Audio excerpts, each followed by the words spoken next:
My name's Gavin. I left Bryanston in 1997, a long time ago, and I now work in finance. I set up and run my own finance business. I set it up 6 years ago. I was looking back on my training, and I had my degree, I'd done all my accounting qualifications, all this sort of stuff. No experience in public speaking, and actually you can get that from doing acting in plays, reading church, all that sort of stuff.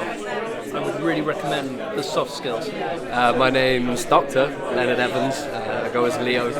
I run one of the UK's most successful online tutoring companies. Most of the best opportunities that have come in my life have come from interactions with people, not necessarily the grades and the qualifications that I achieved. So, if I could go back and do it all again, I'd probably be a bit nicer to people and a bit more humble and hungry, I think. I'm Nico Thompson, and I've had my own business, my own brand. I design and manufacture eyewear, sunglasses and spectacles. I'm now coming into my 10th year and I'm still here, so survival is success is one of my new mantras. I think being brave and being patient is actually two things that I'm still learning, but I think they're crucial. To be honest, I've had the confidence from Bryanston and from my family to do my own thing. But my own thing was stubborn independence, which has been good and a blessing. But now I'm at this really crucial stage of opening up and getting help, which is obviously what tonight is all about. Hi, my name's Bella Carey. I was in Allen and I was there for the full 5 years, and I left in 2015. I actually always knew I wanted to be an entrepreneur, so I didn't actually go to university. I did a 1-year course in London instead, and then I worked in startups for 6 years before I launched my first business.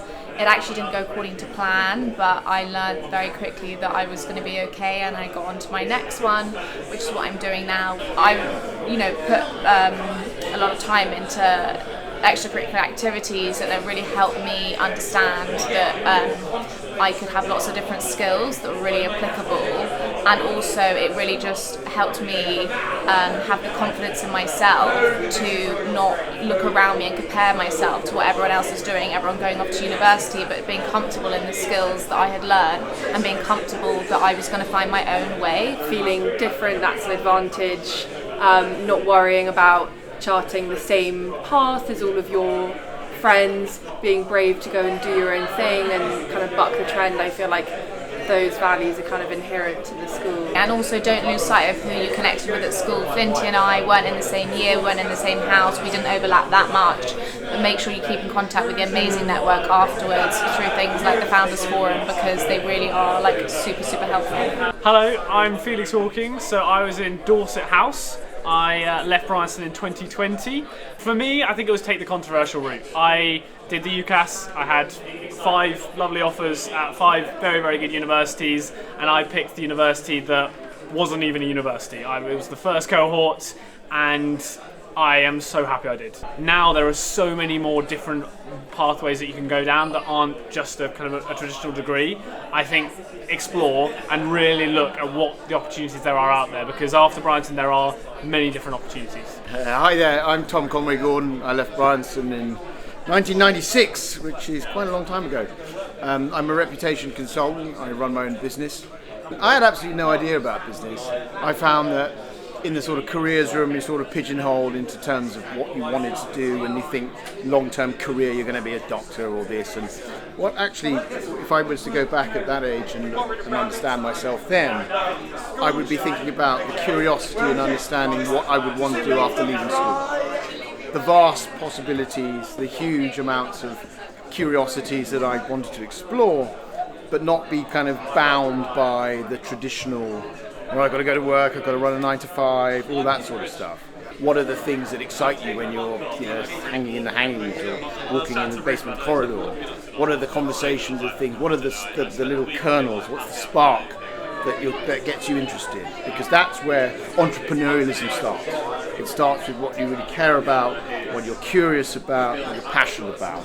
Hi, I'm Rupert Talford-Cook. I'm a former teacher from Bryanston, and now I run an organisation that trains members of Parliament and prospective parliamentary candidates. And I'm also involved in a range of startups within the defence, secure communications and AI spheres. So I think for people's leaving, I would say don't worry if you don't know what you want to do. The world of work is changing extremely quickly.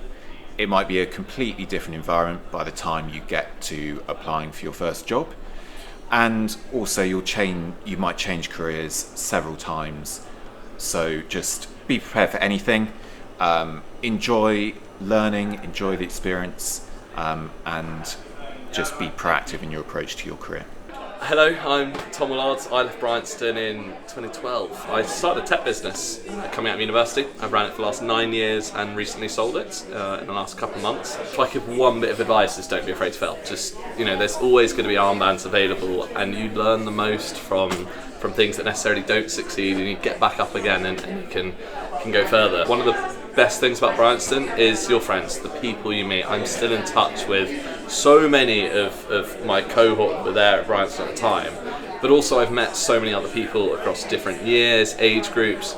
My first investor for my business was an Old Bryanstonian, 30 years older than me. Met him randomly through a Bryanston event, and then he invested in my business 6 months later.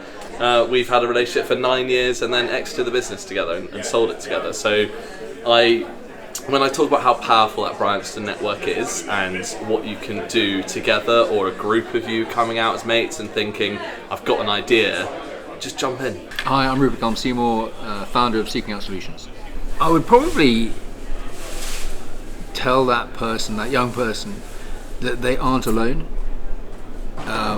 whether that's through the community at Bryanston, their friendship groups, and people outside of that community as well.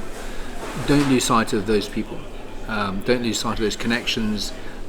Yes, go and strive with your own independent spirit, but don't lose sight of that network and that community that's part of your life. Outside of the school, it can be unbelievably challenging, it can be unbelievably daunting, but your spirit and your independence will see you through it. So stay firm, stay strong, and give it a good crack.